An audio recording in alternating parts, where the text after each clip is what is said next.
Hello guys, ഇന്ന് എൻ്റെ birthday ആയിരുന്നു. കേക്കൊക്കെ കൊണ്ടുവന്നിട്ട് മുറിച്ചു.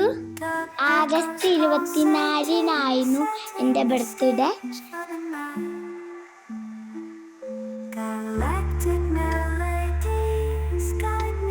എൻ്റെ ഉമ്മാമ്മ എൻ്റെ ബർത്ത്ഡേക്ക് വരുമ്പോൾ ഡോണറ്റ് വാങ്ങിയിരുന്നു.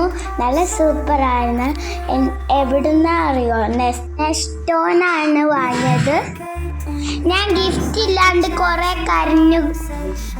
ഓല് രാത്രി എനിക്ക് സർപ്രൈസ് ആയിട്ട് ഗിഫ്റ്റ് തന്നു. 2 ബൊമ്മയും 1 ചെറിയ ബാർബീൻ്റെ സെറ്റും ഡ്രസ്സും കൂടിയും തന്നിരുന്നു. അപ്പം എനിക്ക് കുറേ സന്തോഷമായി ഗായ്സ്. രാത്രി കുടുംബക്കാരൊക്കെ വന്നു. ഗിഫ്റ്റ് തന്നു. അപ്പം തന്നെ കേക്ക് മുറിച്ചു. ഗായ്സ്, ഇന്നത്തെ വീഡിയോ അത്രയേ ഉള്ളൂ. Bye bye.